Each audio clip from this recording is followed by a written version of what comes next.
What's up, Speak For Yourself listeners? It's your boy Shay Sharp, co-host of FS1's Undisputed. I've got great news. I'm a finalist for a Shorty Award. Go vote for your boy and make sure I bring this award home. Thank you again from the bottom of my heart for making Club Shay a success. Welcome to Speak For Yourself. Marcellus Wiley on his Big Daddy Kane today. Another victory. You can't get with me. Big dog, you can't claim your own victory, Sel. Why not? The people have to anoint you. You can't claim your own. My mama said fake it till you make it. So right now, I'm going to fake this victory until I finally get it today. All right, that's Emmanuel Acho. Who cares? All right, let's get it started in Green Bay, where Aaron Rodgers wants assurances. The disrespect. Yeah, he'll be in Green Bay beyond next season. You know I love you. And will not be a, quote, lame duck quarterback, according to reports. This follows news that the Packers did not restructure Rodgers' deal, which could make it easier to move on from him in 2022 or 2023. The reigning MVP will have Aaron Jones back in the huddle, but the Packers lost center Corey Lindsey. So, Acho, who I love, will Aaron Rodgers have to leave Green Bay to win another Super Bowl? Yes, he will. Big dog, the Packers are the epitome of good being the enemy of great. I always heard that, right, growing up in sports, growing up in life, that good is the enemy of great. And I didn't really know what that meant, but sometimes people are so content being good that they never search out being great. And the kicker is being good is overrated. Overrated being good? Being good is overrated. Talk to me. Being great, that's the only thing worth really living and aspiring for. The Packers, really, really good. 4 conference championships since 2014. Really good. Okay. Problem is they've never been elite, as seeing as they've lost them all. The Packers, 2 conference championships the last 2 years. Really good. But they've never been great in the last decade. What are you, Tony the Tiger? Say that again. You were a kid. Crazy. I can't even Frosted Flakes go hard. Go crazy. Oh, that sugar. Love you. But here's the thing. The Packers truly are the epitome of that. And so if Aaron Rodgers wants to go win another Super Bowl, I think he's going to have to go to a place that is willing to go all in. There you go. And the Packers don't appear to be that place. It's simple, America. It's simple, Green Bay Packers management. The 1 year you gave Aaron Rodgers a top 5 defense, he returned the favor by giving you a Super Bowl. Boom. He's been your starting quarterback about 15 years now. Had a couple years due to injury, one solid year due to injury. But the 1 year you gave him a top 5 defense, he said, here's what I will pay you back in return, a Lombardi trophy. There you go. If you know that, why are you so stubborn? Packers, y'all knew y'all's defense last year was atrocious. Your offense was top flight. Devontae had atrocious. Especially through the first 3 games, you knew they were atrocious. Okay. Now they started to get in pace later on. I think they finished the season 13th or 15th. Yeah, 13th.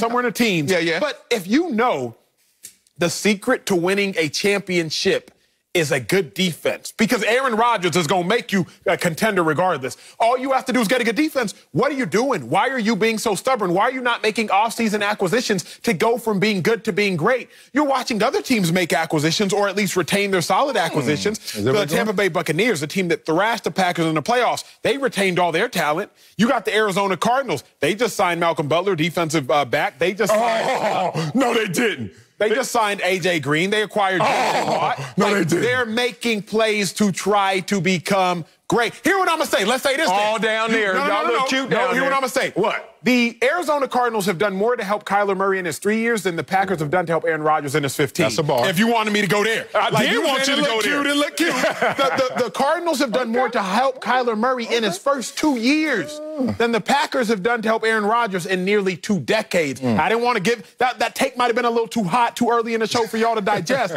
But truly think about that. Packers ain't done nothing to help Aaron Rodgers. They've developed their later round picks. They've developed their 2nd, 3rd, 4th, 5th round picks. But they haven't gone out there and acquired a top flight receiver like DeAndre Hopkins. They ain't done nothing like that. So all I'm saying is this. If Aaron Rodgers wants to win a Super Bowl, it has become apparent he got to go elsewhere to do it. Hell no. No, he does not have to go elsewhere. It took a while to heat up. I know why, because it wasn't ready when you first put it out there. Mama, throw it out. How you throw out the ground beef, mama? That's how you sounded right there. Then you finally got it going to make some good tacos. Okay. The Bucs, first of all. Why I bring up the Bucs when I talk about the Packers? Because the Bucs are the best team in the NFL, especially when you're the Packers, the best team in your conference, the NFC. Let's go back to, like you said, growing up, you always used to hear, would you hear, good is the enemy of great? Good is the enemy of great. Damn, in Texas, they say it different, because in L.A., they say perfect is the enemy of good. Because you be trying to be perfect, and then you're going to be messing up, and you ain't even going to be good, something like that. Anyway, we different. The Bucs got to play somebody, don't they? Don't they have to play? Didn't they play somebody this year? Yes, sir. Oh, they did. Who did they play? Packers. The Green Bay Packers. Well, the Green Bay Packers had a 13-3 record, not once, but twice, the last 2 years, correct? Oh, is that tied for the most wins over the last 2 seasons? Yeah, but Aaron Rodgers has the most quarterback wins over the last 2 seasons. Okay, forget all that. And our consistency, how we're knocking at the door. You used to watch Three's Company? I'm going to knock at the door. We've been waiting for you. Yes, that's what Lombardi said to the Packers. Like, I hear y'all knocking at the door, waiting for them. And you know what's going to get them over the hump? What they already have, bruh. Okay, let's go to that game that they lost to the Tampa Bay Buccaneers, the Super Bowl champions. 3rd and 8. Come on, Aaron Rodgers. You want to remix? You want to do that one again, 3rd and 8? Don't you want to run now? Okay, let's go. Forget that. Before the half, come on, bonehead. Bonehead play on defense. Scotty Miller, 39-yard touchdown. Just look how close they are. Knocking at the door, ringing the doorbell, looking through the peephole. They damn near inside of the Super Bowl. They're that close. But you say, nah, run from your problems. But they don't really have that many problems. I'll remind you, who's the best player in the NFL based off of last year's performance? Aaron Rodgers. Aaron Rodgers. All right. So we got the MVP in the building. Does he have a top 5 receiver, since you're talking about how the Cardinals got a top 5 receiver? Does he have one? And does he have a top 5 running back? He does as well. So you talk about a top 5 receiver and a top 5 running back. Only 2 teams in the entire NFL can say that. So what the hell am I doing? Where am I going? Everywhere I go, there I am. And more importantly, there's not another team out there that's reasonable that Aaron Rodgers can go to and actually have a better situation. You brought up the defense, 13th ranked. You're looking at the wrong category, homeboy. They were 9th ranked in scoring, and that's what matters most. How many points y'all giving up? So just look at it. You got the defense you need, it's top 10. You got the top 5 receiver, got the top 5 running back. You got the best player in the league, especially at the quarterback position. And all you need to do is just keep knocking on that door till you beat it down. But they're that close, and you don't go anywhere. The problem, Sale, is you have that Packers mindset. I can hear it in your take. I can hear it in your voice. They're that close. Who gave up that 39-yard touchdown before the half? I believe it was a cornerback by the name of Kevin King. Who did the Packers re-sign on a 1-year, $6 million deal? I believe it was a cornerback by the name of Kevin King. You can't get a deal because he gave up one play? If I am the Packers and I'm this close, it was that one play by that one person who beat me. Why would I bring that one person back for that same one reason to get me beat? Sal, if you keep doing the same thing over and over, how can you keep expecting a different result? The Packers have your mindset, and I don't blame your mindset. Your mindset is good. But the problem is your mindset is undermining great, because you're going to keep doing the same things and keep saying, oh, we are close. 2014 conference championship, you lose. 2017 or 16 conference championship to the Falcons, you lose. Last year, conference championship, you lose. This year, conference championship, you lose. Eventually, you got to look yourself in the mirror and say, you know what, Aaron Rodgers has to talk to himself and say, this is no longer the place for me to get it done. But let me go to the crux of the conversation, at least for me. Tom Brady again reminded us, at least in the sport of football, that winning follows greats. Okay. A great doesn't chase winning. Winning chases a great. What do I mean? Tom Brady was in New England, and winning followed Tom Brady. Tom Brady left New England, went to Tampa, winning followed him. Peyton Manning was in Indianapolis, winning followed him. Peyton Manning left Indianapolis, went to Denver, winning followed him. If you are a transcendent talent, winning will follow you. Let's talk basketball, if we shall. Oh, here we go. We got to. You know I can't play basketball. Kawhi Leonard, winning followed him. And he followed him. If the Clippers you think is going to follow him, I'm not going to knock it right now. But we thought, oh, it was Popovich and the Spurs. But then Kawhi left, goes to Toronto, winning follows him. LeBron James, a transcendent talent, winning follows him. Aaron Rodgers, winning will follow him. The Green Bay Packers need Aaron Rodgers far more than Aaron Rodgers needs the Green Bay Packers. You said that Rodgers makes the situation. I wholeheartedly agree with that. Okay. Wherever Rodgers goes, winning will follow him. So you can stay in Green Bay if you want to, but Aaron Rodgers, wherever you go, they gonna be good. Because you're what's making them good. Brett Favre was what was making the Packers good. It's not some sort of stadium. It's not Lambeau Field. It's not the legend of Lombardi. It's you, Aaron Rodgers. So, Aaron Rodgers, wherever you go, winning gonna follow you. The question is, will a Lombardi follow you? Because it's not chasing you right now in Green Bay. Okay, so if it's where Aaron Rodgers is, why does he have to go somewhere else? What, out of spite? Out of trying to make a point to go somewhere else to do exactly what he's trying to do right here? And he's that close. You have to recreate somewhere else. You won't be that close when you land there. You may try to build it up. That may take years unnecessarily. Stay still. Acho, you are almost penalizing Aaron Rodgers for losing championship games versus the real penalty of all those who haven't made it. Last 2 years, Aaron Rodgers has been the common denominator in the NFC Championship game. But he had to play against the 49ers 1 year, and then he has to go against the Tampa Bay Buccaneers, who win the Super Bowl. And the 49ers were up in that same Super Bowl going into the fourth quarter. Aaron Rodgers is like, damn, where am I going? I already told you, top 5 receiver, top 5 running back. I'm the #1 player. I have the #1 scoring offense in the entire NFL. Dog, what are you talking about? Do you recognize what he has? You know who Sam Snead is? You used to listen to some old West Coast. Put your humility to the side. Like Sam Snead, you better recognize this is Aaron damn Rodgers. Let me give it to you and personalize it for you. Please. Acho, are you in a better position this year than you were last year? Yes, sir. You're damn right. But Acho wants me to believe, would you say I had a good mindset that's undermining a great mindset? How dare you ever shoot at me, boy? Everything I done touched, Midas touch. Here's the thing. I'd rather you up here have bad takes, Aaron Rodgers style in NFC Championship game, lose games, than not be here at all, and then everybody not going to take a shot at Acho because you didn't even get up to this point, that close to your greatness. Off air, you tell me a lot of the things you're aspiring to be. And, you know, I ain't going to lie to you. I shake my head, yeah, but inside I'm like, this dude, he's stuck. He ain't going to be right where he is right now. But you know what? Every time I say that, the reason I don't say it to you is because you have achieved everything you've told me off air. It's come to life. So now I'm just keeping it as our little secret. Love that. Aaron Rodgers is saying the same thing to himself. He's like, dog, I am getting that close. Why give up now when you're scratching and clawing, big dog? You don't go somewhere to hit the hard reset and hope. You stay where you are and finish the deal. But, Sel, look at the big picture. Okay, Aaron Rodgers and his Packers, they have been to the playoffs the second most amount of times of any team in the National Football League since 2008. The Patriots have been 11 times. The Patriots, we all know how many Super Bowls they have since 2008. We all know how many Super Bowl appearances they have since 2008. The Packers, they've been 10 times. They have 1 Super Bowl appearance, 1 Super Bowl win. Even the Seahawks have been to the playoffs 9 times. 2 Super Bowl appearances, a Super Bowl win. So of the top 3 teams that have been to the Super Bowls the most, that have been to the playoffs the most amount of times, why do Rodgers and his Packers have the least amount of Super Bowl appearances? Why do Rodgers and his Packers only have 1 Super Bowl win? It's not Aaron Rodgers' fault. So whose fault is it, Sel? It's the fault that's not being fixed. And again, it comes back to me, management, but it comes back to defense. Let's talk about it in the full screen. Aaron Rodgers and the Packers in their playoff losses. You see 35.8 points per game in the Packers' playoff losses. And in their championship games, it's just as bad. 35 points a game. Their last 3 losses, 37 points a game. Let me put this in context for y'all, America.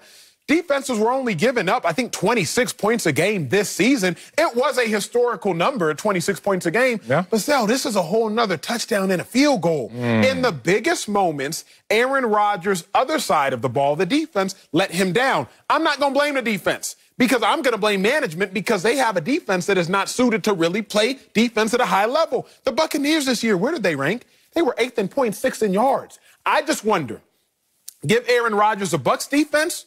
Would they have won a Super Bowl? I think so. Give Aaron Rodgers the help that the Bucs gave them? Would Aaron Rodgers have won a Super Bowl? I think so. But the problem is Aaron Rodgers is more committed than the Packers are committed to his success. And that's why we're seeing what we see. Will you stop with that? It's real. You just told me that the Bucs had the 8th scoring defense. Yes, sir. And guess who had 9? Number 9, right behind him. Yeah, that part, the Green Bay Packers. Don't you do that. Did you graduate from University of Texas undergrad? Sir, twice. Twice? 2 degrees. Masters? Yes, sir. 3 years, 4 years, 5 years? 4 years. So I was in the league. 4 years? Okay, good. Oh, good. So they ain't catch you for the plagiarism because that full screen, that full screen ain't nothing but my nuggets from like 3 months ago. And you try to throw it back like I don't forgot about my own nuggets. Here's the thing. I'm going to end with this. Packers, one of 4 teams. Cuatro. Quattro or quattro? Top 10 offense, top 10 defense. The champions, Tampa Bay Buccaneers. The Green Bay Packers. And this is why I don't agree with you. It's a mixed bag of nuts. The Colts. Okay. And the Chargers. So you want to go run and seek what you already have, and there are no guarantees for any of those teams, except, I guess you want to say the Tampa Bay Buccaneers, that having all of those resources and having all that ammunition is going to add up. But when you got the best player in the league, and more importantly, you got protection. Sacks allowed, second fewest. Oh, you're not leaving that offensive line. I'm not leaving the #1 scoring offense. I'm not leaving the top 5 receiver. I'm not leaving the top 5 running back. I'm not leaving the 9th scoring defense. I'm not leaving this situation that's 13-3 and 13-3, and it's the door. I can see the door. You ever have the door open and the chain is on it? That's how we grew up on Edgemar. We had the chain on it, be like, who that? And you could still peek through. Simple chain, you could just push through, but nobody did that. Point is, the door is that cracked open for Aaron Rodgers. He knows it. Knocking 2 years in a row. Common denominator. Aaron Rodgers stays still, it's going to happen. But, Sal, this is what's confusing me, because your argument, your take, your mindset in this moment, it contradicts, I feel like, the way you live your life. Bet on yourself. Yeah. That's the way you live your life. Right. So all of these things you talk about that Aaron Rodgers would be leaving, he wouldn't be leaving because he would bring them with him, or at least it would be there upon arrival. Top 5 running back. Where? Aaron Rodgers makes Aaron Jones a top 5 running back, because if you're a defense lining up against Aaron Rodgers, you're playing with 2 high safeties because Aaron Rodgers can beat you. You better. That opens up the gaps and lets your running back run better. If you have Aaron Rodgers as your quarterback, then you will probably dominate as a receiver. So Aaron Rodgers is contributing to Devontae Adams being a top 5 receiver. You say top 5 offensive line as far as pass protection. Yeah, what is the best defense against a good pass rush? Getting the ball out quickly. Quarterback. Aaron Rodgers decisive. Exactly right. Aaron Rodgers decisive. So all of these things that you were implying that Aaron Rodgers would leave, he would actually take with them, because these things arrive when Aaron Rodgers arrives, because these things are dependent upon Aaron Rodgers. The last thing I'll say is this. I believe this Aaron Rodgers situation, I can put it in analogy form. You used to work out with ankle weights at any point in time in your career? Yes. The worst. The worst. To me, I hated it. You hated it? I hated working out with ankle weights. One, I don't actually think they're productive. I think it's one of those, like, some trainer had this grand idea. But nonetheless, I feel like Aaron Rodgers with the Packers is like Michael Phelps swimming with ankle weights on. Michael Phelps with ankle weights is still going to compete at an incredibly high level, but something is going to be pulling him down, a force that we may not see because it may remain underwater, but at the end of the day, Michael Phelps with ankle weights would still be close to success because of how talented he is, but there's going to be a force that remains anonymous that's pulling him down. Aaron Rodgers is always going to keep the Packers competitive because of how talented he is, but there is this force that remains anonymous because the Packers do not have an owner. They have an ownership group comprised of executives, but they don't have an owner, an anonymous force weighing Aaron Rodgers down. He got to get up out of there. Golly, you are not ever getting married. I can see you are non-committal in everything. Why would you wish that on me? I don't wish it. I'm wishing against that, but I'm listening to you. I'm like, I'm sorry, girl. It ain't happening with Acho. The only ring he gonna wear is some gold that matches. You gonna be a groomsman at my wedding one day. I look forward to that. I look forward to disrupting that ceremony. But let me get back to my take. Oh, I'm gonna tear that up. Oh, and family gonna be there too. Nigeria in the building. Oh, coming to America up in there. All right, let me say this. Aaron Rodgers, you keep talking about like everywhere Aaron Rodgers is, that's where it's going to be. Let's just use where he's been. Green Bay. Right now, I told you #1 scoring offense. Now, that's happened 1-2 other times since he's been a Green Bay Packer. Only twice. But you want to know what has happened more? 21st. You want to know what's happened more? 15th. You want to know what happened more? 15th. Know what happened more? 14th. Aaron Rodgers, like, this is when it's good right now. This is like the high, the peak, climax time. Let's talk about the defense. I talked to you about that. Defense in terms of points. You want to say 9th last year. You want to talk about 13th. You want to know other years? 26, 22, 24, 21. Aaron Rodgers like, dog, your take was about 5 years ago. Right now, we're knocking at the door. Time to open up. Coming up, we'll be joined by Pro Bowler Alvin Kamara. We'll ask him what we can expect to see in New Orleans without Drew Brees. But first, the Bears are already calling Andy Dalton their quarterback one. We'll tell you if we're buying what they're selling. That's next on Speak for Yourself. Wait for that way. The brand new Fox Sports app is a finalist for the 13th annual Shorty Awards. I love it. I do not download any apps. I simply do not. I'm an old man. I don't know how to use my phone. I don't like apps. I don't like clutter. But the Fox Sports app is so sleek. It has everything you would ever want. So I got it on my phone. You should have it too. You should also vote for us for the Shorty Awards. You can vote in the description below. Vote once a day. Vote for the Fox Sports app. We are a finalist. We need this. Do it, America. Let's head to Chicago. The Bears have reportedly made a huge offer for Russell Wilson, but that deal was nixed by Pete Carroll. So they turned the page and signed Andy Dalton, last year's Cowboys quarterback. Dalton signed a one-year deal and came to Chicago because he was told he would be the starter. Nothing gives confirmation like a tweet. I guess Andy Dalton posted, or the Bears rather, posted this tweet. What's that? QB1. Oh. With the image of Andy Dalton next to it. So let's dive right in. So you buy in that the Bears are fully behind Andy Dalton? Hell no, I ain't buying this. One, I know I'm old, but I did play in the NFL. And of all the quarterbacks I ever played against, no one ever walked around saying QB1. Like, that's some old new school stuff, some old All-American. Watch Friday Night Lights and All-American. That's some corny, I meet you at the malt shop and say, I'm QB1 with the tank top on, brother. Like, ain't nobody know QB1. And they only put this out this early because they trying to convince themselves, yeah, that's the QB1. Kind of like putting up a fat head in your room. Like, that's who I'm going to be. The Bears are putting up a fat head for the world. So, like, yeah, that's our QB1. Trying to convince themselves. They don't even believe this. The picture's Photoshopped. I mean, come on, man. It's a Photoshop picture. It ain't even real. So guess what?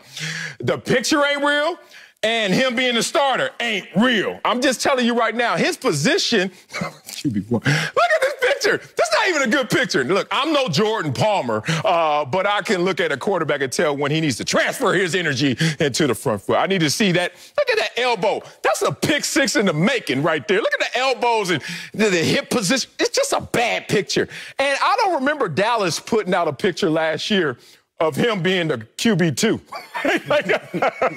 Because y'all just telling me right now, what is this, March? That y'all found your QB1 who was a backup last year? You signing backups to be your starter when he's already been a starter before and showed you what his ceiling is? This is no shot at Andy Dalton. This is a shot at marketing. And y'all trying to go out there and fake it till y'all make it. He's not their QB1. He's the quarterback that they think should start. But watch the draft.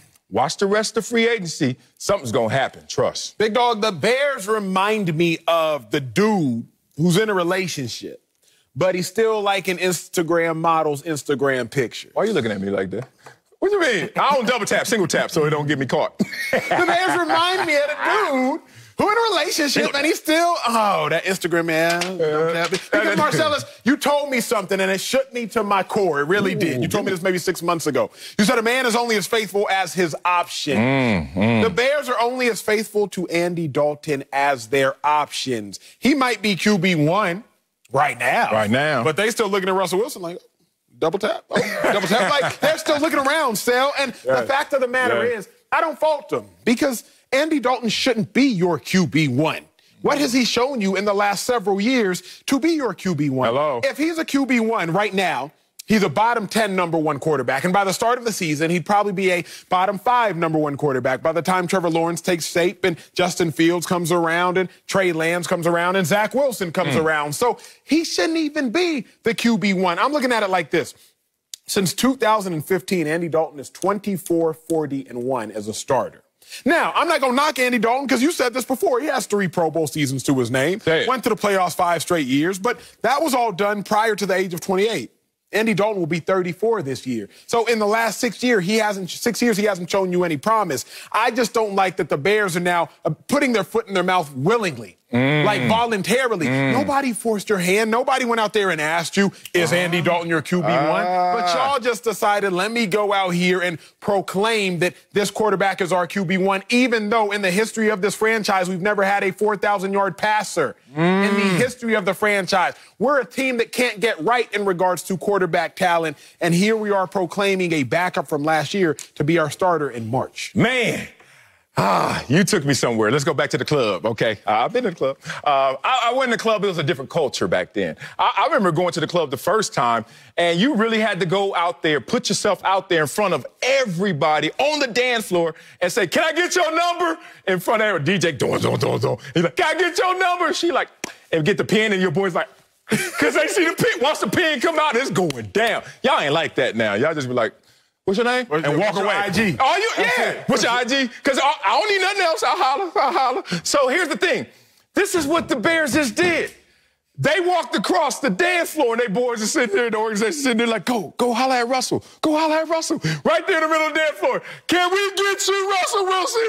He's like, and Pete Carroll's like, hey, that's my man. That's my quarterback right there, right? So then they come back to their boys, you know, and the boys like, damn, dog, like that? So then next time you see him, guess what he try to do? No, check her out. Check my homie out. She cool, right? And you're like, Andy Dalton ain't it. You tried to holler at Russell Wilson. This is shame cover-up right here. And these teams are so dirty. They talk out of both sides of their mouth. They talk between the cracks in their teeth. I remember when Byron Leftwich, my dog, offensive coordinator of the Super Bowl champion Tampa Bay Buccaneers. Now, I was gone this year when this happened, but I was there when Byron Leftwich was the starter. He was the starter for the Jacksonville Jaguars for 4 straight years. Got injured here and there, but 4-year starter. Going into the 5th year, Acho, he started the preseason games with the starting unit. Going into week 1, they had some, they had the season tickets luncheon for all the donors and all the season ticket holders. And he was announced, supposedly, as the starting quarterback. And then off the bus ride and getting back to the facilities, all of a sudden, yeah, you got to go. David Garrard became the starter of that team. I only tell you that story is because this was a 4-year starter going into his 5th year. Byron Leftwich.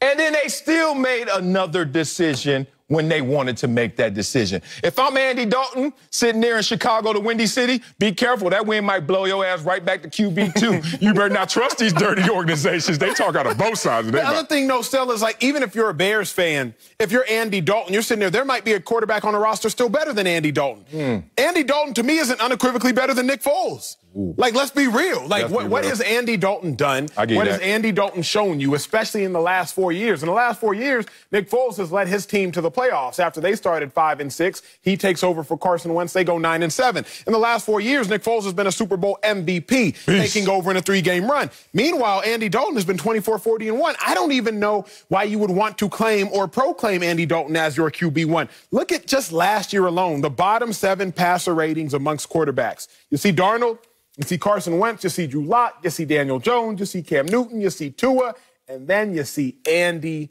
Dalton. And so look at all nobody here is really a bona fide QB1 except Carson Wentz, and that's only because of money. That's it. Facts. Sam Darnold, he might be getting traded or he might be getting benched or Cam Newton, because he a beast. You want to go commercial? I said Cam Newton. You heard me. You said I had Super Cam Cooten. I ain't never heard of that quarterback. I ain't never heard of that. You just ruin this whole block with your nonsense. Time to go to break. Time to go to break. Coming up, we'll be joined by NFL superstar Alvin Kamara, and we gonna ask him about the quarterback situation in New Orleans without Drew Brees. That's next. Speak for yourself. You don't like that? Our first guest has been named a Pro Bowler all 4 years he's been in the league. Beast! Alvin Kamara has the second most yards from scrimmage in the NFL since 2017 and is coming off a very impressive season with 21 touchdowns. Alvin, welcome to Speak for Yourself. Before we begin, though, tell us about your work with the banking platform Greenwood, which announced today they received a $40 million investment to assist Black and Latino businesses and individuals. Yes.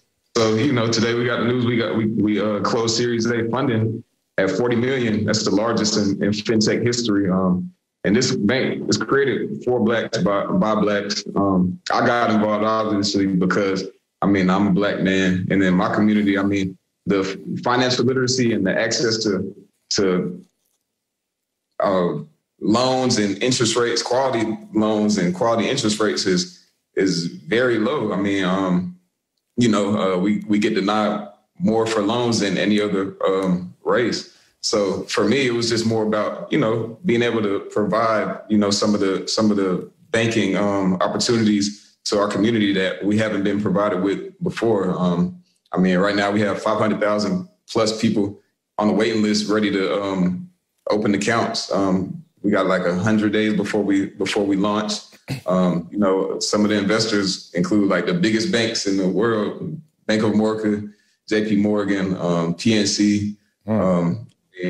We're just trying to do something for our community. And we're just trying to get dollars circulating in our community, which and in turn of, you know, improve Black lives. In our community right now, like, I mean, money circulates, the dollar circulates 0 to like 2 times, you know, as opposed to in you know, a predominantly white community, the dollar, I mean, it circulates almost unlimited. So, I mean, we're just trying to, you know, even the playing field and, you know, create some, you know, some hope in our community and give access to some things that haven't been accessed before. Sounds like a tremendous opportunity and platform. Shout out to Killer Mike for being a teammate with you on that as well. Let's talk about one of my former teammates, and Drew Brees. He was my teammate in San Diego before you were born. But I went to his wedding. That's for another day, that story. Aging yourself, Marcel. Look, Kamar, he always do that. He come up here telling his age, bro. Hey, man, that wedding was crunk, though. Y'all still say that? All right, so let's get to talking about playing with Drew Brees. Tell us about Drew Brees, what he meant to you, and him being beyond just your quarterback. Yeah, man. I mean, Drew, I mean, I can't say it enough. I think all 4 years in the league, I've talked about him as being, you know, the best. You know, I got tired of saying he was the best. I mean, I'm like, yo, it's Drew Brees. That's what I call him. He's Drew Brees, and he's Drew Brees for a reason. He's put his best foot forward all 20 years he played in the league. Amazing guy on and off the field. I think one of the reasons, and I always say this, one of the reasons I'm as successful as I am is because of Drew. You know, he made it easy for me to come into the league and do what I did. You know, half the time I didn't know what I was doing, you know, my rookie year. But, you know, I made it look good because Drew, you know, made it comfortable for me and you know, allowed me to play my best game and just kind of go out there and let loose.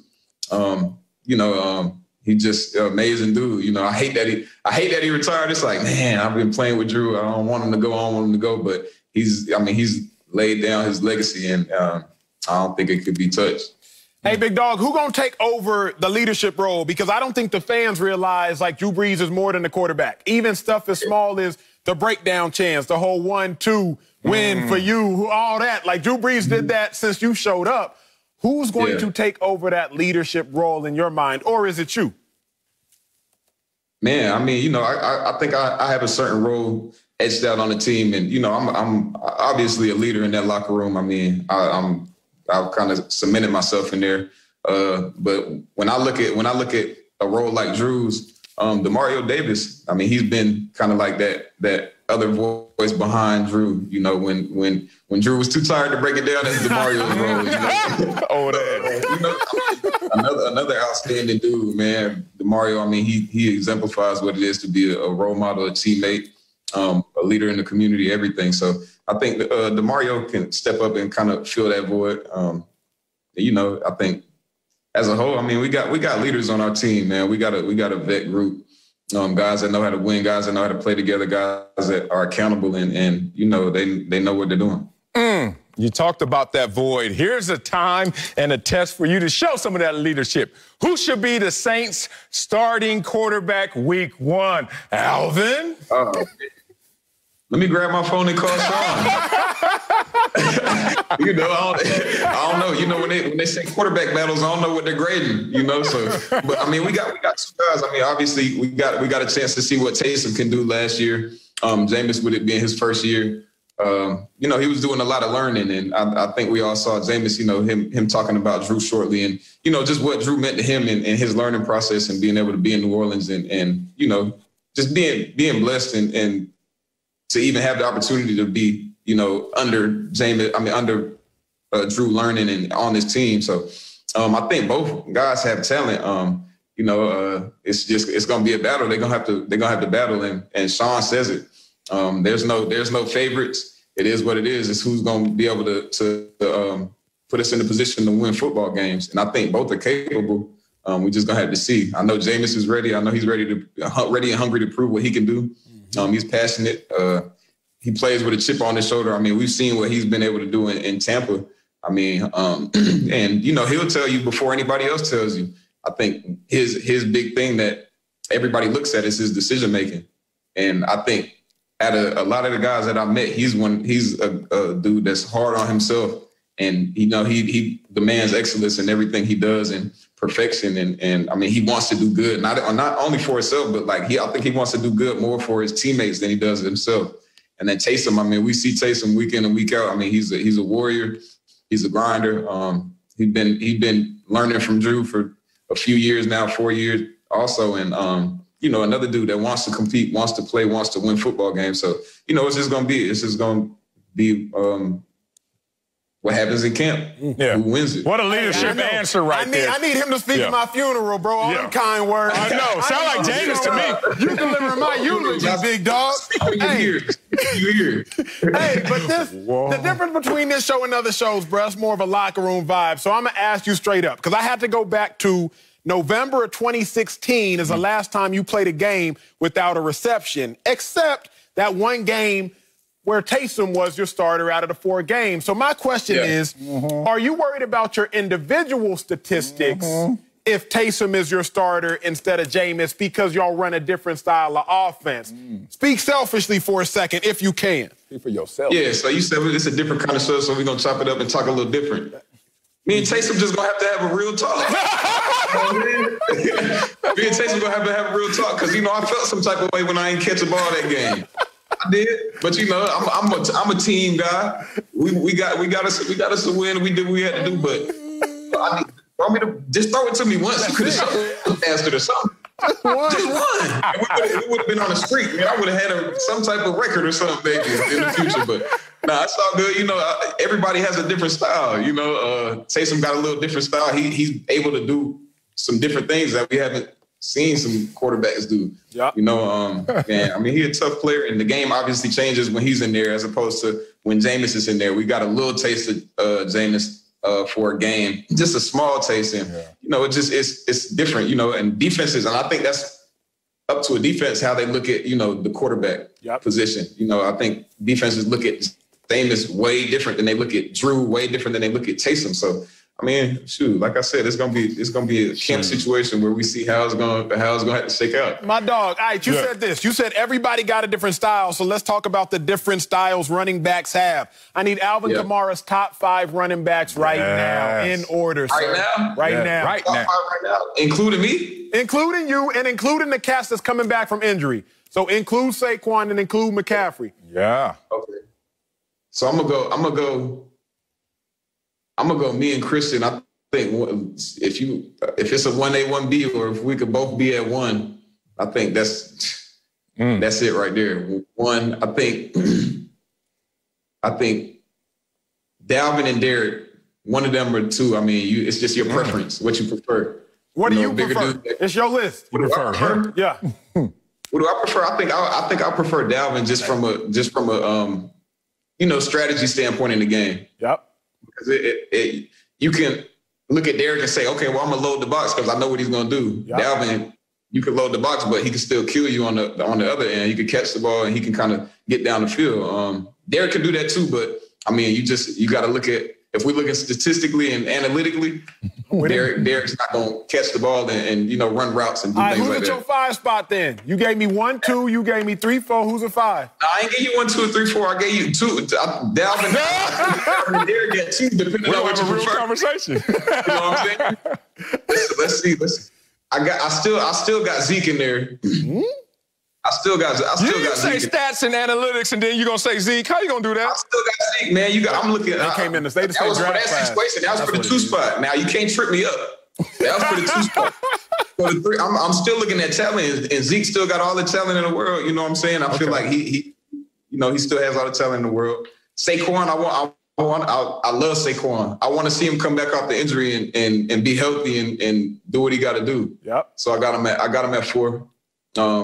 5. Who else I had? I like Aaron Jones in my top 5 too. Bet. Okay. So he gave us 9 running backs. I'm about to say. 5. Okay. I'm just making sure I got about 10 running backs for top 5, so the rest of y'all got to figure out. Okay, help me figure this out because you're talking about talent and you gave Zeke the nod for that. You have a special talent in your running style, man. I think it was the Green Bay game where you scored a touchdown, and it didn't seem like you even tried to hit full stride. You were just out there jogging, everybody running full speed. You just clowning defender after defender. When did you learn that style, that attribute, and what do you call that? Man, I don't know. I think it's more mental for me. It's like you hustle smart, not hard. That's real. Everybody running full speed. It's not about how fast you can run. It's about how fast you can stop and get back going. You know what I'm saying? Everybody running full speed. I'm just looking at dudes like, oh my God, he's trying too hard. Trying too hard. You know, I'm gonna give him a little stutter and keep it moving. But you know, I think it's just, I try to stay 10 steps ahead of the game. So it kind of slows down for me when literally in my mind it's slowing down, but when I'm able to slow it down on the field with speed and control my speed and just watch everything happen in front of me, it makes the game easy. Hey, bro, you got 4 straight Pro Bowls in 4 seasons, 2-time All-Pro. I guess you're already building your legacy, but how are you trying to be remembered as you're building your legacy right now? How do you want people to think of you? Man, honestly, I never came into the league with like a idea of like, oh, I want to be a 20-time Pro Bowler and I want to win 3 Super Bowls and I just came in and I'm like, yo, I got this opportunity. I'm gonna make the most of it. Every opportunity, every chance I get. And, you know, hopefully, you know, I'm putting my best foot forward in every situation. And, you know, what comes from that is, you know, obviously success. So I've been able to do that. I've been blessed to do that. I've been blessed to not have to deal with too many injuries and too much, you know, I guess trauma and you know, I haven't had too many downfalls or roadblocks. So I'm definitely blessed for that. But I mean, legacy right now, I'm just like 4 years in and I feel like I've played for 10, like just because of everything that's happened to me. And it's like, man, I can't say anything, but I'm blessed. And, you know, the opportunity that I've been given in New Orleans, the situation that I'm in New Orleans, I mean, what I'm pouring into the game. And, you know, I hear people talk to me and say like, yo, you changing the game and you making it better and things like that. I think that's like what the legacy is about. You know, when dudes look back and be like, yo, dude changed the game and he made it fun and he made it, you know, different and like changed the way people looked at it. So that's what I'm about, man. I ain't really looking at numbers and accolades for real. I feel it. I got one more for you, big dog. Your second year in the league is the whole Minnesota Miracle joint, and then the L.A. Rams, the BSPI call, and then the Vikings in overtime, and then this past year. What's going to get y'all over the hump this year? Because that's 4 years. It might have been your first year in the league, if I'm not mistaken, actually. Every year in the league, you got close, but you ain't really kicked the door down. How you and the Saints going to kick the door down this year?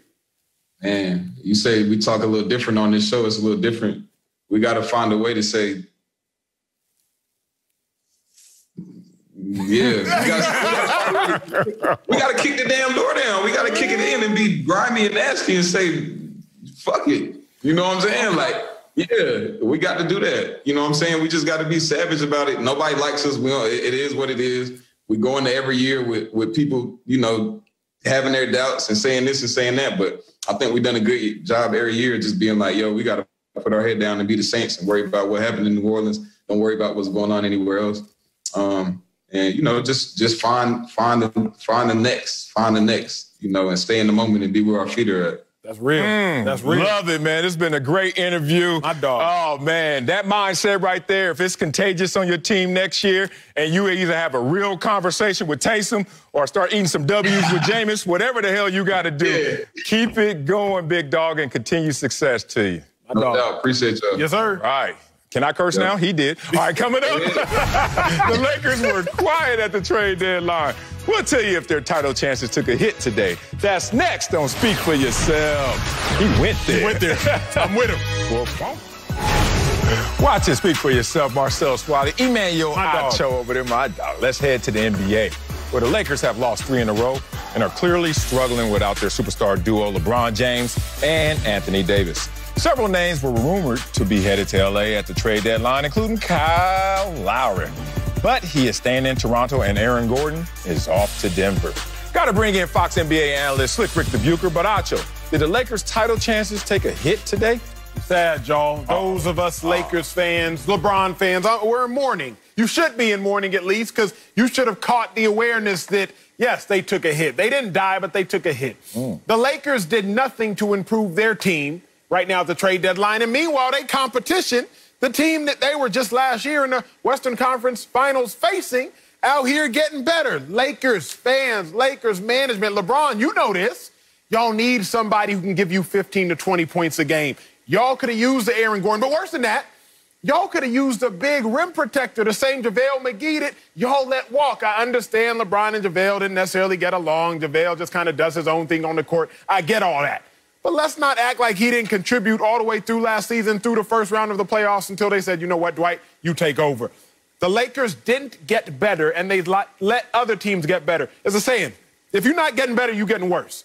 So the Lakers not only did not get better, but then they watched their opponents get better. So it's nearly twice the loss. Yes, the Lakers' championship chances took a hit. I think they took a major hit because not only am I thinking, how are the Lakers going to perform without LeBron and AD, but even when LeBron comes back, there's still going to be an absence of AD. Even when AD comes back, y'all already know he's going to get hurt again. No. Shame on AD, but that's just what happens. Wow. Are the Lakers good enough to be isolated from playing without AD? Are they good enough to win even if AD isn't on the court? We know they're not, because even when they had LeBron and no AD, they were not winning. Now without LeBron and AD, they can't find a way to win.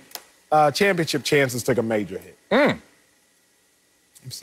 They took a hit. I agree with you there, Acho, but not because they didn't make a move, but because they dangled a couple names out there that were potential trade pieces in order to get a Kyle Lowry. Dennis Schroeder has to feel some kind of way about the fact that they were willing to move off of him in order to go get Lowry. KCP, Kentavious Caldwell-Pope, was also mentioned in the deal. I say that they didn't take a hit in terms of maintaining what they have, because I believe continuity is actually their strength. KCP has demonstrated that he can be part of a championship formula. Alex Caruso, you maintain that core that won you a championship last year. And yes, there's still a question as to whether Dennis Schroeder can be a part of that. But of all the pieces that they've added since last season, he's the one that has been the most impressive. So the best chance that the Lakers have in terms of repeating as champions is to get everybody back and get everybody healthy, because there is a confidence that they gained by winning that championship last year, an understanding of we faced every possible situation and we came out on top. That is their ace in the hole right now. I don't know that there was a deal to be made that was going to make them better unless it was a Kyle Lowry who has already demonstrated that he also has championship tenor. So that was the one move. But the fact that they clearly discussed it, clearly put Schroeder and KCP out there, and were holding back only because of Talen Horton or Tucker? I mean, come on. If you're willing to make that move, then push all your chips to the middle of the table and make it. What are we doing? Talen Horton or Tucker is the reason that you didn't go get Kyle Lowry. That makes no sense to me, because now you've got some damaged goods and some potential fence mending with two key pieces of your team going forward. Y'all not going to come up here and fool me. No, their title chances didn't take a hit. Because it's not about how good the other teams are. It's about how the Lakers need to be just the Lakers. They need to get better. Forget about Denver getting better. And did they really get that much better? Remember, the Lakers beat them 4-1 gentleman's sweep. Did they close that gap? Is that a 3-game improvement in the playoffs with the bright lights? Because you got Aaron Gordon, great player. JaVale McGee, good rim protector. Is that going to make up 3 games? Y'all over here deluded right now. No. The Lakers need to just simply get better, and I'm talking about in terms of health. In the training room, once they get their dynamic duo back, all things will be fine, all things will be fixed. So keep going over there talking about Denver and all the condiments they just picked up, mustard and relish. I'm talking about a hot dog and a bun. I'm talking about AD and LeBron James. That will fix all the issues. So as other teams below the Lakers try to close that gap, good luck, homie. because the Lakers, once they're at full force, is still a force to be reckoned with. Here's my problem, though, with your logic, Sel, and Slick, a degree of yours is we're still waiting and hoping for them to get their playmakers back. I'm talking to you first, Sel. It's like, if you want to hope and pray that AD comes back and doesn't get hurt again, y'all, that's fanciful thinking. Achilles injuries are nothing to be played with. Facts. Tendonitis is nothing to be played with. So I understand, like, oh, take this rest and hope the inflammation dies down. Tendonitis, it's just going to come back. Now, on the flip side, LeBron James, yes, he'll come back, but even without AD, the Lakers were 11-10. With AD, they were 17-6. You're talking about a difference in 20% of wins. You're losing an additional game every 5 games without AD. Now, Slick, I get the logic there. You want the psychological approach. You want the continuity approach. I'm not mad at that. What I'm mad at is I don't want continuity if my continuity is sorry. Okay, KCP is 3 for 14 in the last 2 games with a combined 9 points. Is that the continuity I'm looking for? I don't want continuity if my continuity is what? Wes Matthews, been in the starting lineup since there's been some injuries, but he just got benched last game. I don't want continuity, Slick, if my continuity is Keith, Markieff Morris. My dog is 7-22 and combined 18 points the last 2 games, so I don't want to be continuously bad. And right now, without AD, the Lakers are continuously bad. So if the biggest bargaining chip of not making a trade is continuity, the continuity that we've seen is continuously terrible. You know, Acho, those glasses are doing something for you because this is a significantly different Acho than the one I talked to yesterday.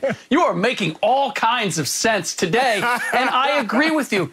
But it's a matter of what you could have got. Kyle Lowry, to me, is a piece that makes sense. I don't want to make a move just for move's sake when I'm the defending champion, and it might potentially take some of the pieces that won me a championship the last time around. Now, I can't believe that I have to bring this up, but there's another team in the same building that made the move that I thought was crucial for them to make if they considered themselves serious playoff or rather title contenders. Say it. And that's the Clippers moving Lemon Pepper Williams for Rajon Rondo. I don't know how much Rajon has left, but I certainly trust him more as a playoff player than I do Sweet Lou.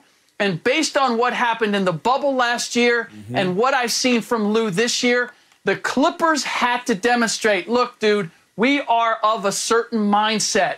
We are all in on trying to win a championship. Sweet Lou did not demonstrate that last year. He hasn't consistently demonstrated it this year. So regardless of what Rajon's able to do, this to me was addition by subtraction.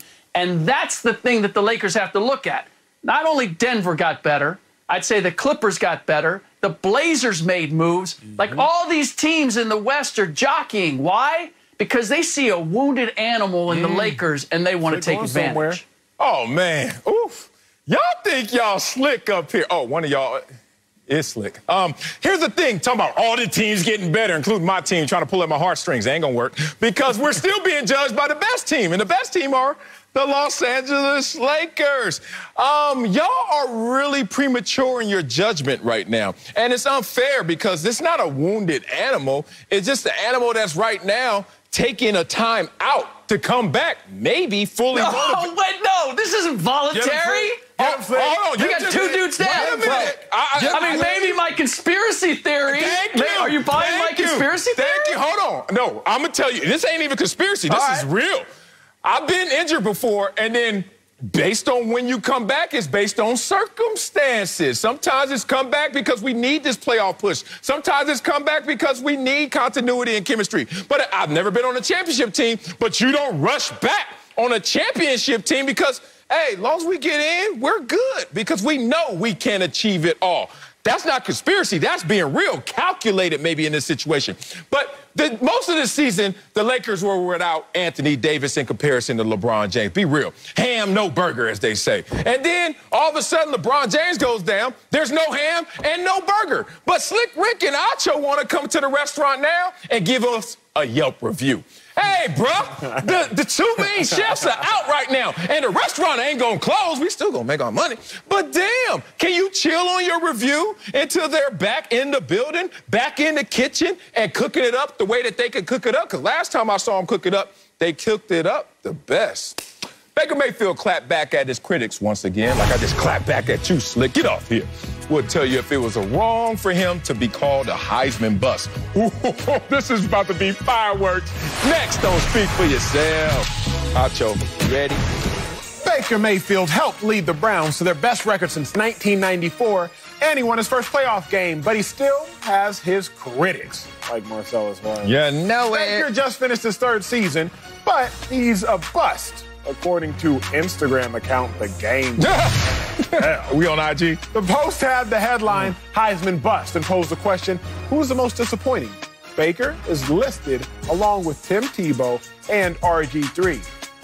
Vince Young, Johnny Manziel, and Sam Bradford are also mentioned in the post. Baker responded with a zipped mouth emoji. Yeah, you clap back on them haters, Baker. That ain't it. I'm confused because Vince Young never even won. Oh, yeah, they got that part wrong, but that wasn't there. But we won't talk about that. Yeah. Sal, yes. You got an issue with Baker Mayfield being called a Heisman bust? No, I don't have an issue with it. And when I first saw it, I ain't gonna lie, I was like, damn, that's a roller coaster of careers when you look at all those guys. Some highs and some lows. And where does Baker Mayfield fit? And then I said, you know what? Oh, man, this is interesting. Let's dive into the details and let the details give us a conclusion. Please. I started off with the open mindset, since I think I'm the most open-minded person in the world, certainly on this damn show. Let's remind ourselves that all busts aren't created equal. Now, I don't even like to use that term. Of course. I have never walked, I know all these guys are thinking. I've never seen any of them like, you're a bust or not. I'm like, dog. But I understand what people were saying and how they define it. So let's talk about it, because objectively, there's no way to say you're a bust, but subjectively, it seems that there is. Okay, one, you didn't live up to expectations, whatever they were. And two, there's still questions about you, especially based on when you were picked. Baker Mayfield, they can't pick any higher than you, so you got high expectations. I'm walking you down the aisle right now, Acho. So when this came out, what really gave it fuel wasn't just the fact that the names that were on there. Then Mike Clay came out and said that the Browns had the most talented roster in the entire NFL. All they needed was a quarterback. So now you got this IG account going off, and you got a real reporter saying that gas meet fire. Boom. Okay, here we are. So now I'm on Open-Minded Boulevard looking to see if I'm going to find Baker Mayfield on Bus Boulevard, because I see some of these names on Bus Boulevard. Baker, you better not be hanging out with them dudes in your resume. Here we go. He got too many comps that are bustish. Here we go. You weren't even Rookie of the Year, Baker Mayfield. But Vince Young, Sam Bradford, and RG3 were. Uh-oh. That's not helping. Okay, you never even been to a Pro Bowl. You been? Oh, let me say. I have. Baker Mayfield, you ain't been to no damn Pro Bowl. But Vince Young went twice. Ooh, and RG3 went once. Vince Young didn't win the Heisman. Okay, so any argument you have for Vince look, has to be I'm just using this account. I can't now be mad at the account for doing what they did, but whatever. I give you that. Vince Young, okay, you better take him out this category because he's going to win a lot of these. By far had the highest win percentage. You know that. But let's be real. Even Tim Tebow had a higher win percentage than Baker Mayfield. Now, that's Bus Boulevard wearing the same outfit. Like, you can't be twinning on Bus Boulevard. RG3, a running quarterback, I heard, and Sam Bradford both have a higher completion percentage. Oh, my God. Sam Bradford completed more passes in the games per game. Oh, Baker throws the most interceptions per game of all. Oh, same. I told you he out there twinning. Same playoff record as Tim Tebow. Tim Tebow didn't even play that long. I'm going to stop. There are more, but you get the point. I don't want to call anybody a bust, especially Baker Mayfield. But if they are standing on Bus Boulevard, all those other guys, Baker Mayfield, hate to say it, bro, you sound bustish to me. The market dictates your value, Sal. Therefore, the value of calling someone a bust is based upon previous Heisman winners. Let me tell you the problem with what you are doing. You are comparing class scores amongst kids that are at different schools. Can you please compare their SAT scores? Okay. You're comparing English 10 at the private school to English 10 at the kid in the inner city. English 10 the kid in the country to English 10 of the kid in the Jacks. Compare SAT scores. That's what I will do. Oh, that's what you do? Because when you compare SAT scores, you'll see of the 18 Heisman-winning quarterbacks in the last 28 years, you could argue or inargue that Baker Mayfield is the fourth. Now, I'm going to walk you down. Fourth what? Best. Now, let's talk about this. Jameis Winston, was he a starter last year? No, he wasn't. Marcus Mariota, was he a starter last year? No, he wasn't. Robert Griffin, my dog, was he a starter last year? No, he wasn't. Johnny Manziel, was he in the league last year? No, he wasn't. Baker Mayfield, he won a playoff game. Did Sam Bradford? Nope, didn't think so. Did Danny Warfel, if you want to go back to 96? No, did Eric Crouch? We're digging in the creeks. Didn't. Did Tim Tebow, he got himself one. Is he still in the league? No, he's not. So, sir, you could argue or inargue that Baker Mayfield is the fourth out of the 18. The three quarterbacks that I will say are better than Baker Mayfield that won Heisman's: Carson Palmer, he won one playoff game. Cam Newton, he won a playoff game. Lamar Jackson, he won a playoff game. Outside of them three cats, don't talk to me about Mariota. Don't talk to me about Jameis right now. Don't talk to me about my dog Robert Griffin right now. Don't talk to me about Sam Bradford right now. He ain't even in the league. Sam Bradford is the reason they changed the collective bargaining agreement, because he was stealing so much in people's eyes. They're like, you know what? We got to stop paying these rookies. Sam Bradford got a $75 million deal, and the league viewed him as so bad that they were like, you know what? We going to make everybody be more broke compared to you, Sam Bradford, forever. So, Sal. Of all the Heisman winners, if Baker Mayfield is fourth out of the 18 quarterbacks drafted in the last 25 years, that lands him in the top 22 percentile. Does that sound like a bust to me? No, it does not. Man, don't let this R&B suit fool you, boy. I'm about to go gangster rap on you. I was trying to be nice up here, Baker. I know you ain't moving, but I'm about to move you in terms of how people perceive you right now. Oh, I was being nice. Don't you dare ever start off a take saying, well, let me compare him to Jameis Winston. Was he playing last year? We don't know what the starter last year. Was he a starter last year? Right. But we don't know what your boy Baker Mayfield going to be in his fifth year. Have they picked up his fifth-year option yet? No, they have not. You know why? Because there's still question marks to the definition of what a bust is. What about Marcus Mariota? We don't know what Baker Mayfield going to be at that point of his career. Derek Carr. You're making my point. Backing up somebody you're giving me guys. You're making my point. What's your point? I don't know. My point is these guys have been in the league longer, and we don't know the future of Baker Mayfield. Maybe he will travel the same road they did. Be careful. Second thing is, I don't know if you spent time in your college admissions process or spent time with the admissions director. It's kind of tough at University of Texas. Y'all let everybody in, like 90,000 undergrads are there. Anyway, they do take the SAT, standardized test, ACT, but they also look at your GPA, which is just a collection of scores from those classes. I don't give a damn what school you went to. What was your GPA? That's what I did. Careful, brother. Now, let's talk about Baker Mayfield again. Oh, because you know what? He sounds like he may be heading, if he doesn't finish the deal this year, based on expectations. Where's Miss Trubisky right now? Backing up somebody.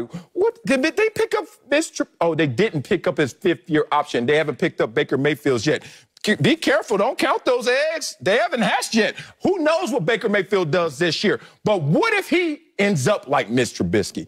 Oh, I'll be looking at you, Baker Mayfield. Stop Mitching over there, because he's going to be in Buffalo or somewhere else backing somebody else. Now, this is why I was trying to be nice. I was comparing them to the list they gave us. But Baker Mayfield's the #1 overall pick, so let's get gangster. Compare him to Peyton Manning. I dare you. Peyton didn't win a Heisman. I'm talking about #1 overall pick, though. Compare him to John Elway, Troy Aikman. That's like top picks. That's where the expectations are coming from. Not just the Heisman. We ain't talking about Danny Werfel up here. We talk about #1 picks. So I'm going to drop this down. Give him some like Andrew Luck, Matt Stafford, Alex Smith. Be nice to him. He still doesn't compare to those dudes.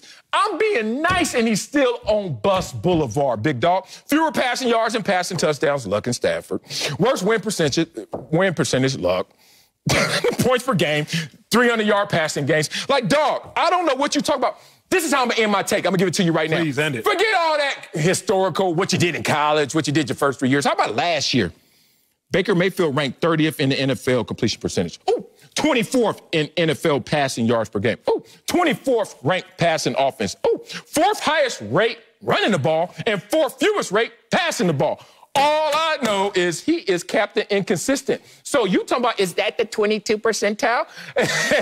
All I see right here is bottom of the NFL in some major statistical categories. When you couple that with #1 overall pick, that's how you end up on IG like this. Here's the problem, Sel. You have missed the attention to details. I don't fault you for it, but you've missed it. Sel, if you were to write a letter and you were to make it out to a boulevard, Bus Boulevard, but it was intended to go to a street, then that letter would not arrive at its destination, and your criticism is not arriving at the destination of Baker Mayfield because it's misaddressed. If you were to ask me, is Baker Mayfield a bust compared to #1 overall picks, we could have that conversation. But when you say, is he a Heisman bust, the operative word there is Heisman. I'm not comparing him to #1 overall picks. I'm comparing him to Heisman winners. And so when I talk about Heisman winners, Baker Mayfield is better than these Heisman winners. Which ones? All but the 3. Which ones? All but quarterbacks, all but Cam, Lamar, Carson Palmer. He was better than all them other cats. You didn't hear in the beginning of my take? What was the beginning of your take? When we were talking about Heisman winners, the fact that if you look at this guy, man, who was better than Baker? Just go to stop. Who's better than Baker? Yes. In 3 years? Quarterbacks. In 3 years. I don't want the in 3 years. Well, Baker Mayfield don't play 3 years.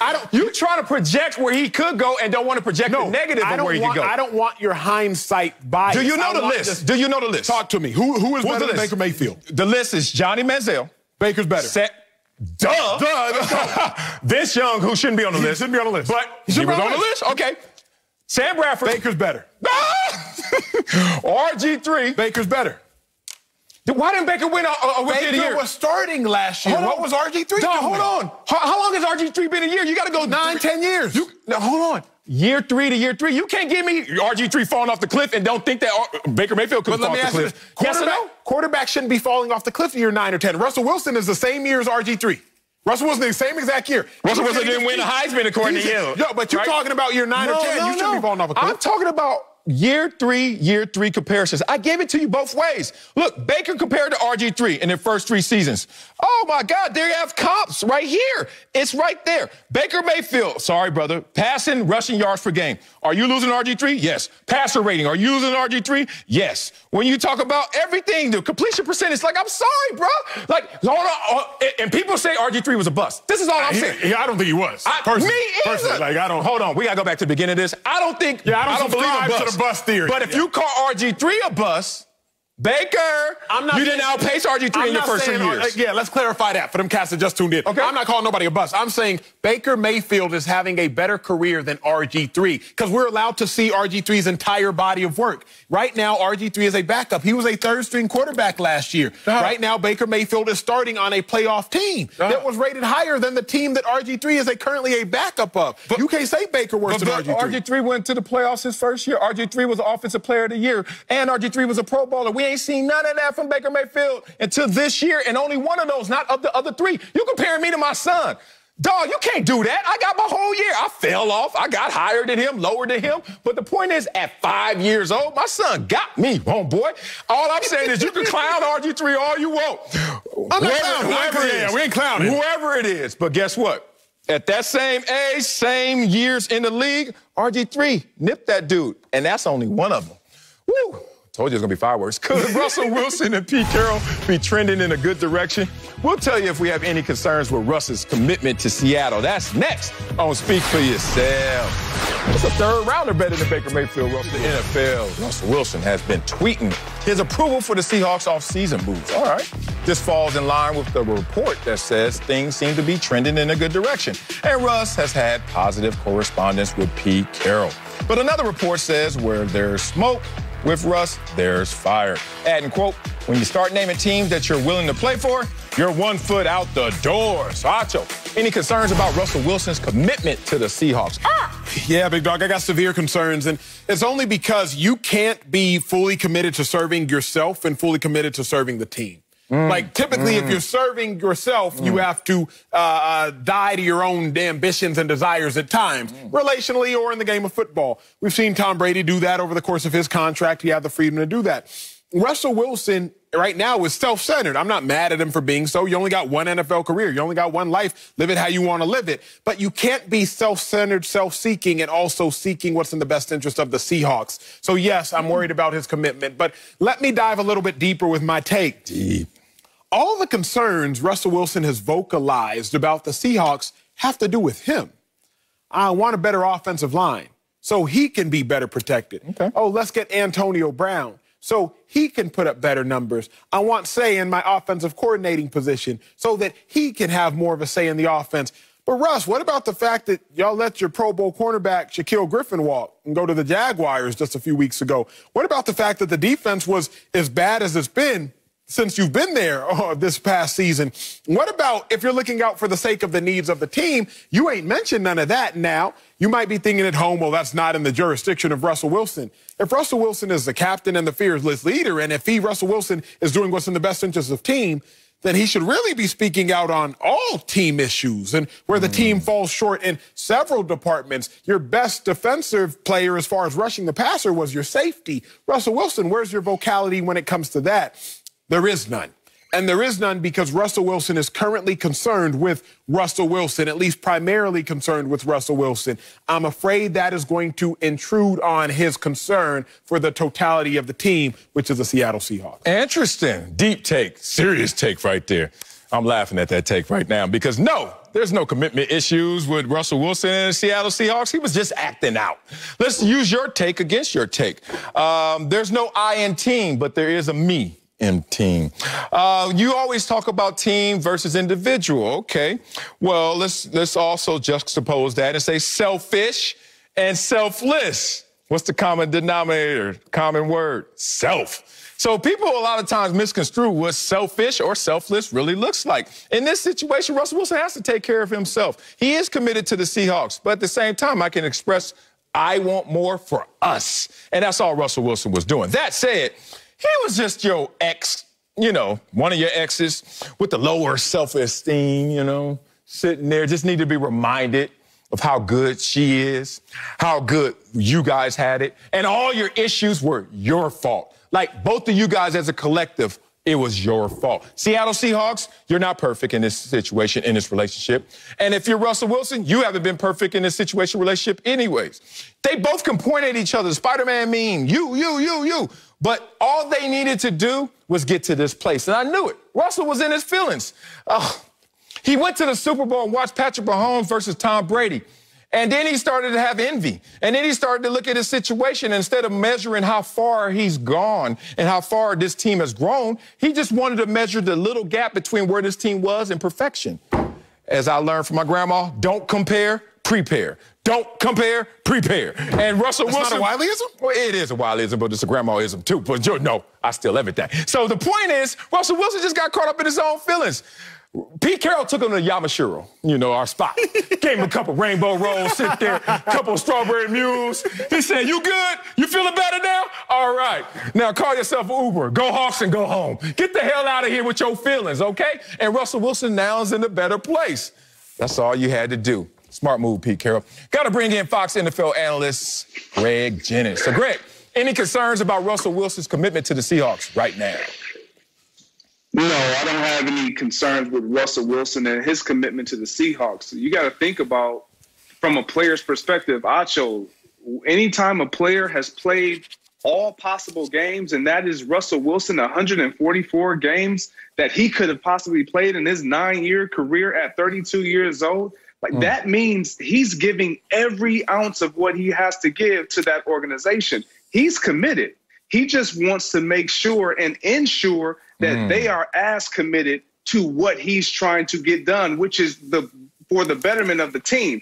You talk about him being all selfless or selfish, with him wanting protection for himself, him wanting more weapons for himself, and so on and so forth. Well, if Russell Wilson is not supported, this team is not even being talked about. Think about the landscape of the National Football League. If you're not putting weapons around these quarterbacks, primarily the ones that need them, we talk about Tom Brady and his departure from New England. Why did he depart? He lacked weapons. He lacked personnel. We talk about Aaron Rodgers. He needs more help. We talk about Patrick Mahomes and all the help that he has. Now all of a sudden you're saying, Acho, that it's selfish? No, he recognizes in order for us to continue to be at the top and get to 9 out of now 10, what they hope to be playoffs, which he's gotten them to 8 of the 9 playoffs in the last 9 in his total of 9 seasons. Like, that's what it takes, is for him to be supported so that he can do his job as effectively and efficiently as possible. G, we keep talking about these commitment issues with Russell Wilson. I have to be honest, y'all. I'm worried about Greg Jennings' commitment to the show. Uh-oh, what's wrong? Because, G, you giving us your off-season outfits right now. See, I knew this was coming. This only comes when you feel good about your outfit.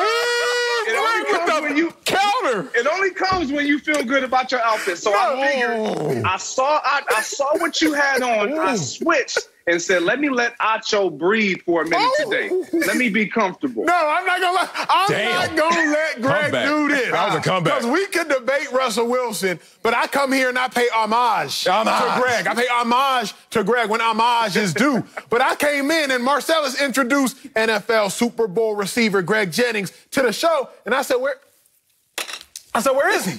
I said, I don't see him, Seth. I said, he can't be the dude in the puck. Greg?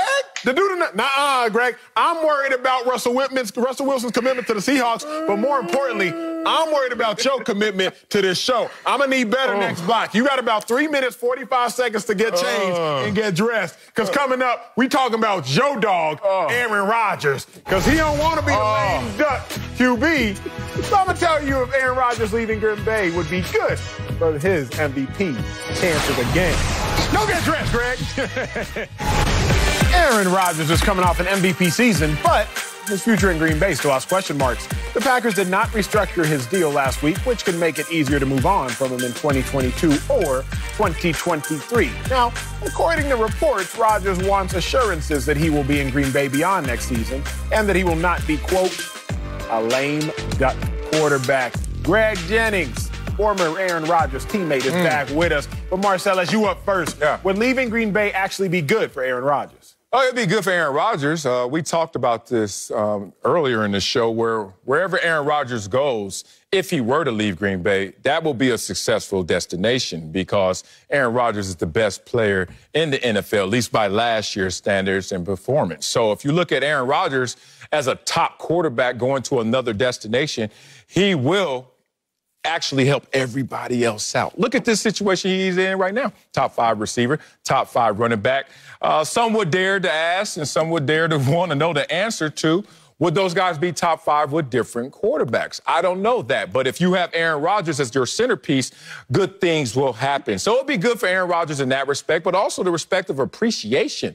An organization pulling in the same direction, actually giving you the resources that you need and that you can capitalize on in that near future. This was a team that was 13-3 a couple years ago. NFC Championship game. Went into the offseason thinking they were going to get more pieces, especially offensively and playmakers. That didn't happen. They went and got Aaron Rodgers' backup, who would not step on the field for a year, 2, maybe even 3 years. So the point is, wherever Aaron Rodgers goes, greatness will follow. But stay still if you're Aaron Rodgers, because you got that close to getting over the hump. For me, Marcellus, I don't think that it would be a good move for Aaron Rodgers to go anywhere. Simply because, not that he wouldn't make any team better, but it would be a lateral move. And there's only a couple teams that will give him the same type of status that he has. When I say status, I'm talking about the history and the culture of that franchise and the pedigree of those franchises. And that's the New England Patriots. If he were able to go over there and team up with Bill Belichick and try to bring that team back to fruition. And then the 49ers, his childhood dream of a team. He grew up watching Joe Montana, Steve Young, those guys. He's always wanted, he thought he was going to be the #1 overall pick to the San Francisco 49ers at the time. And so for me, it would be a lateral move. Every other move will be going in the wrong direction. So Green Bay is the fit. He has the pieces around him. He needs some additional pieces, but I don't mind him wanting to know, are you guys sold on me beyond this season? Because he's a very calculated individual. He wants to know what he needs to do to prepare himself, not only mentally, but physically. And he just wants to understand how these pieces on the chessboard will look for me to get checkmate. And checkmate is a Super Bowl wherever that destination is. Gee, here's my fear, though, big dog. How much longer will we continuously say Aaron Rodgers just needs a couple more pieces? I feel like wash, rinse, repeat. We've said that every year for the last decade now. Well, just one more playmaker on defense. Man, just one more wide receiver. Man, if he had a power running back. He just needs one more offensive line. We keep reiterating he needs one more piece. Other organizations, they'll get you that other piece instead of having to talk about it. Tom Brady going to the Buccaneers, a team that hadn't been to or won a Super Bowl since 2002. That's not a lateral move nor a promotion. That's a demotion leaving New England. But Tom Brady made what looked like a demotion a promotion because he showed up on the scene. I don't think Aaron Rodgers going anywhere would be a lateral move. I think as soon as he shows up, he makes it a promotion. It may have appeared a lateral move prior to his arrival, but Aaron Rodgers will dictate the success of the situation. But gee, I'll put it here like this, because you were playing with Aaron Rodgers around this time. Only 5 quarterbacks in NFL history have 3 MVP titles. Johnny Unitas, Peyton Manning, Tom Brady, Aaron Rodgers, Brett Favre. Johnny Unitas, multiple championships. Peyton Manning, multiple championships. Tom Brady, multiple championships. Brett Favre played for the Packers, only 1 championship. Aaron Rodgers, he played for the Packers, only 1 championship. Aaron Rodgers has watched the movie, G. Aaron Rodgers has read the book, Sal. Aaron Rodgers is quite literally wearing the T-shirt or the jersey. He's already seen what happened to Brett Favre. Rodgers should not be in the discussion of greatest quarterback exclusively. He needs to enter into the best quarterback exclusively. He needs to enter into the discussion of greatest quarterback. But he can only do that, in my opinion, somewhere else, because that'll help him win a chip. I don't totally disagree with you, Acho. I think a lot of the points you make are valid. I think Aaron Rodgers would be listening to this kind of shaking his head like, yeah. But you got to think about the situation. Tom Brady's move, although to some it did not look lateral or a positive move, but he had free agency on his side. He was free to do whatever he so choose.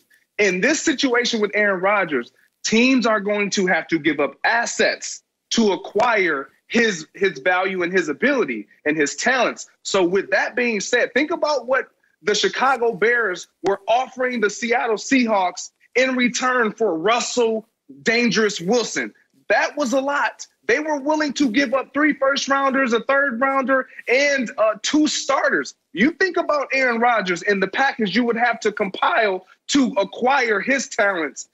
It won't be you having the same roster that Tom Brady went to because of free agency. So that's the only difference when it comes to Tom Brady and his situation versus Aaron Rodgers, Marcellus. Yeah, man. Look, I ain't playing the Frankenstein games. Oh, he goes here and this and go and this piece move. Like, stop. Because Tom Brady, no one knows this situation and has a mastermind on all this movement. Because Tom Brady went somewhere that was a 7-9 team and everybody's like, Tom Brady's not going to be enough. He's in decline in New England. And look what happened. He's a Super Bowl champion once again. So if I'm Aaron Rodgers, I stay still. I look around and I say, look, top 5 receiver, top 5 running back, number 1 scoring offense.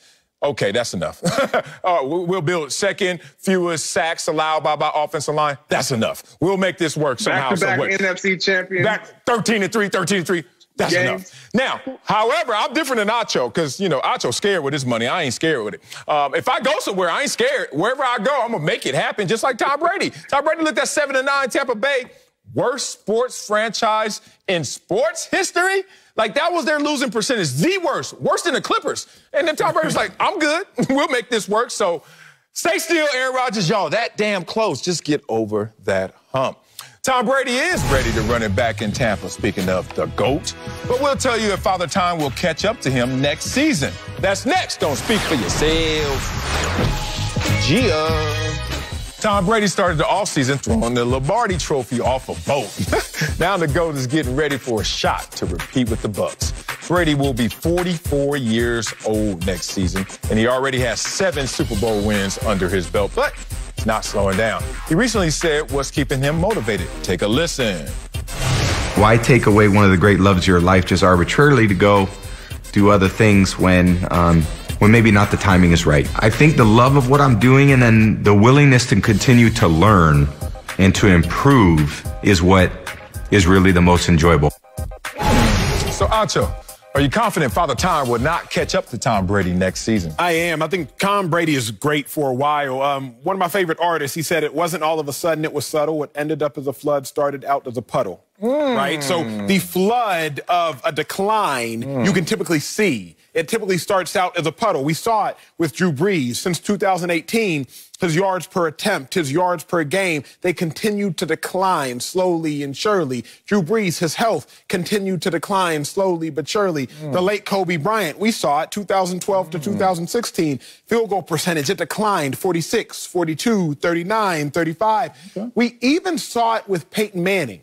A lot of people still don't think we did. They just think he went from a 39 touchdown, 15 interception season, which seems amazing, to his terrible season of, I believe, 18-9 or 9-18, whatever the case may be. But we really saw it with Peyton because, Sal, he had 55 touchdowns and he had 10 interceptions in 2013. Then in 2014, he only had 39 touchdowns and 15 interceptions. That's a 23% decline of passing touchdowns and a 50% increase in interceptions. So we actually saw the decline of Peyton Manning. We just weren't aware of it because of how great he was. But when I look at Tom Brady, he had the most yards he's ever had since 2012 last year with 4,600. There you go. He threw for the most passing touchdowns he's thrown for since 2007 with 40. There are no signs of a decline. If we didn't know Tom Brady's age, we wouldn't think it was coming either. I'm with you there. No sign of decline. We're really having an acceleration-deceleration conversation. Bingo. Oh, man. And it's funny when you're going out there to buy a car just to sound smart at the dealership. You're like, so how fast does it go 0 to 60? You know, like you give a damn. Like, what red light you at green? You about to test that out. Like, you're not going 3 seconds, Tesla. We're not, beating jet fighters. I mean, that's what we do. So you're not tripping on that, but it sounds smart. But, sometimes you catch a commercial and you catch the end of it, and they're talking about the deceleration. It goes from 60 to 0. And you're like, whoa, good brakes. I don't know if you from the era of anti-lock brakes or you disc brakes, old school. Yeah, anyway, it's funny that what's getting lost in those details is to go from 60 to 0, you got to hit the 50s and the 40s and the 30s. And sometimes it happens fast. Sometimes it takes its time. But the point is, if you look at Tom Brady and his resume, there's no signs of that deceleration. He's still at the 60. Now, I got to push back on you just to have some fun at the end of this show. You talking about A-Rod, Aaron Rodgers. Some people were saying he was declining. Some of them people come on our show. Were they right or wrong? Tom Brady in New England. Some people were saying he was in decline. 2019 wasn't as good as 2020. I don't know. Peyton Manning, how dare you say, oh, you saw that coming? Nobody saw that coming. 55 to 39, that ain't decline. That was like 1 year was absurd, 1 year was still great. And then all of a sudden to 15, then you're like, damn. What had happened was, and Peyton Manning didn't want to fight through that, ride that roller coaster. But Tom Brady, last 8 games, didn't lose a game. Better in points per game, yards per game, touchdown interception ratio, rating, etc. And dog, at 43, this dude is still out there setting records. First player to have 50-plus passing touchdowns and win a Super Bowl in the same season. No deceleration there, no decline. Coming up, Lou Williams is out, and Rajon Rondo is in. And my Clippers got better. Let's see if Acho agrees. That's next on Speak for Yourself. We going back to the NBA and Marcellus Wiley's Clippers. Because reports say they traded Lou Will, that's Lemon Pepper Lou, to the Hawks. Two-time NBA champ and former Laker Rajon Rondo. The Clippers have won 3 straight and are currently the 3rd seed in the West. So, Sal, let's talk about your Clippers. Did that trade make them better? Damn right. What'd you think? You know it got us better. Look, I love me some Lou Williams in terms of his peak performances, but it's been inconsistent of late, especially you go back to the bubble last year and this year, just a roller coaster ride. I think the fact that he didn't show the same level of buy-in that was necessary for us to get over the hump the second round in the playoffs last year really wrote his ticket. So Sorry, Lou Will, but we got Rondo, and he got that playoff mystique, playoff Rondo. So we'll see how it works. Hopefully, we can finally get through that glass ceiling. I think, Big Dog, I think this helps y'all because I look at it like this. Remember Rondo came back from the thumb injury last year in the bubble? Yes. Had 28 points. Then Backdoors has 10 points, 9 boards. What was it? 5 steals, 10 points, 9 assists, 5 steals, 3 boards. Averaged 9 and 6 in the playoffs. When you think about the Clippers, they clearly got the talent, but what did y'all lack last year? The leadership to some degree. I think Rondo coming in gives the Clippers the leadership that they desperately need. Yeah, I mean, Rondo's a man, like a grown man in that locker room in terms of what he wants, in terms of his laser focus and his demands on others. So that's going to be good. But it's good for Lou Will, too, you know. In Atlanta. He get to go back to them lemon pepper wings. Hey, closer. You ever seen his summer parties? Just look on Instagram in the summertime and Lou Will. He all right. He going to be okay. Sorry. Go Clippers. Championship year. That's it for us. Fox Bet Live is next.